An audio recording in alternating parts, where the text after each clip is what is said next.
Hey guys, it's her Beauty. Welcome back to my channel. So today I am going to be doing some female solo travel tips. I did make a video like this maybe last year when I came back from Costa Rica, but now that I have a ton more experience traveling alone as a female in the world, I wanted to share with you guys all of my tips. So before we get started, right now I am in Ubud, Bali, and I will be in Bali for the next month or so. So if my videos are delayed, I apologize for that, but I am down here for at least in Ubud for work the first part of the week, and then, well, the first week, and then the second week, more yoga and stuff like that. So yeah, my tips for you guys. Starting off, I think that it's super important to make your first solo travel trip somewhere that you are super passionate about, somewhere where it just makes you smile even thinking about the destination you want to go to. And it doesn't even have to be far. It could just be a city that's really nearby that you really love and you've always wanted to visit, but you don't have maybe friends who want to do the same thing, so that's why you make it your solo travel trip. Or it can be somewhere on the other side of the world. I know quite a few people who have done the same thing, where it's just they thought of South Africa and they were like, okay, yeah, let me just go. And they went off and they loved it. It was amazing traveling alone. There are so many things that you learn traveling alone, and making sure that the first spot you go to is somewhere you're passionate about helps, because one, you look up everything, you look up different things there is to do in the area, things to look out for, ways that you can take out money, for instance, ways that you can do anything. And so that's why for me, my first solo travel trip was California. It was somewhere I always wanted to go to. I loved just the vibes of everything. It was super similar to Canada, at least, so it made it a lot easier for me to just adapt to the culture there. Of course, it's not much different. And number two, always separate your money and your important documents. It is incredibly important. I know so many people who have lost things or gotten things stolen, and a lot of the big major issues could have been avoided if their things were separated. And so with me, I bring 2 or 3 wallets with me, and each wallet has a form of identification and then a little bit of cash, and then one has my credit card, one has my debit card.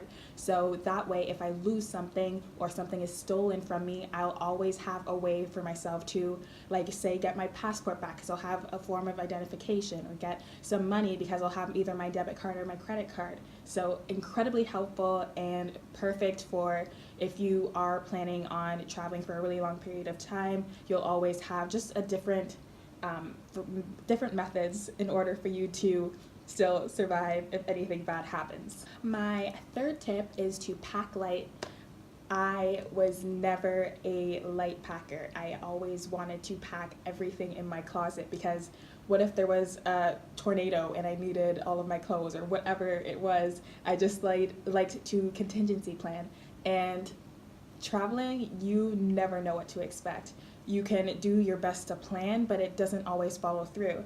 Even when I was going to Thailand, I was like, okay, yeah, I wish I brought this stuff. I am so mad I brought this. And then when I went back home to Canada, I was like, okay, I'm going to do everything so differently. I'm going to pack everything that I thought I wanted to bring in Thailand with me to Bali. And then as soon as I got here, I didn't use half of the things that I expected to use, because every destination is so different. So when you pack light, it allows you to still have more space in your bags to buy things if you need them. If there's things you missed out on bringing, then it's really good. Or if you ever want to buy things, since you're packing light and you're the only ones carrying your luggage, it'll still be quite light even if you buy a ton of things. My fourth tip, I hope, is to, I forgot. My fourth tip is to journal. I got into journaling back when I was home, and it was a really good way for me to just express myself and get out all of my emotions and all that fun stuff. So it's really important actually to journal while you're traveling, just because there are so many new and exciting things and experiences that you go through, amazing people that you meet, different cultures, and it's a huge self-discovery journey as well. And I know it's not always the eat, pray, love kind of way that we discover ourselves, but it's still truly amazing, and there's so many things that you pick up along the way that you really want to remember. So definitely try to journal at least, like, if you can't do it every day, then try once a week. It's really helpful. Even just like writing down like one sentence a day is good too. Tip number 5, I think, is to plan out your accommodations for the first night. And why I found this super important is just because if it's your first time ever traveling alone, and say you get in late, or even if you don't, it's really just nice to know that you have a place to rest, you have a place to put your things. So if you are planning on going to different locations, then at least you know that your things will be safe, you'll be safe for the night, and there's nothing to worry about. You don't have to plan out your stuff for the next week or 2 or 3, because as a backpacker or as a solo traveler, if you're gonna be in places for long periods of time, you don't always know where you're gonna be. And that's the fun and flexibility of travel. That's what makes it so exciting. And so if you at least have the first night planned out, and say the first couple of locations you go to, or at least the first place you stop in, it's always helpful and securing. Tip number 6 is don't be afraid to ask for help. And I'm the type of person who doesn't ask for help for anything, even at home. It doesn't matter where I am. And I've sort of broken out of that because I've realized how important it is to realize that you can't do everything on your own. And for me, I am horrible at directions, and I'm slowly getting better, but I'm still like, it's like really bad. So asking for help is incredibly important, but just make sure you like trust your intuition with that. Which brings us on to our next step, number 7, which is confidence. It is so incredibly important to have confidence, and sometimes I don't, which means that you need to fake it till you make it, which is what I always do. If you are walking around and you seem like really lost and you don't know where you're going, that makes you a really easy target, especially in a new city where you don't know the environment yet. So it's important to be confident. Just walk with a purpose. Walk into just a convenience store somewhere where you just feel safe, so that you can maybe look up where you need to go if you feel lost, or just give yourself a moment to like breathe.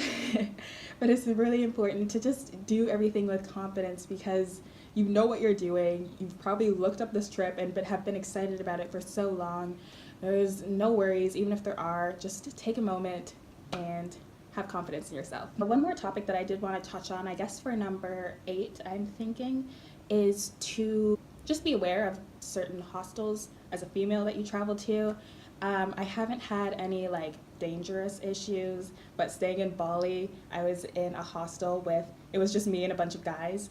Just be aware, and if you feel uncomfortable with the idea of sharing hostels with men, although most of the times I have been, actually all of the times I've been completely fine and safe, but if it does make you feel uncomfortable, then there are always female dorms, and the females, obviously the women are always great. You have nothing to worry about. Just make sure you look at the reviews first, and I don't think I've ever had a genuine issue with staying in hostels.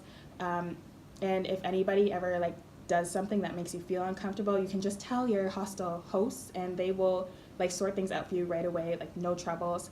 I know so many people who like I was reading a bunch of blogs, and if they ever had issues, they would literally just tell the hostel host, and they would switch their room right away, even if it was just only a private dorm that they had left, like no fees, no charge, or any of that.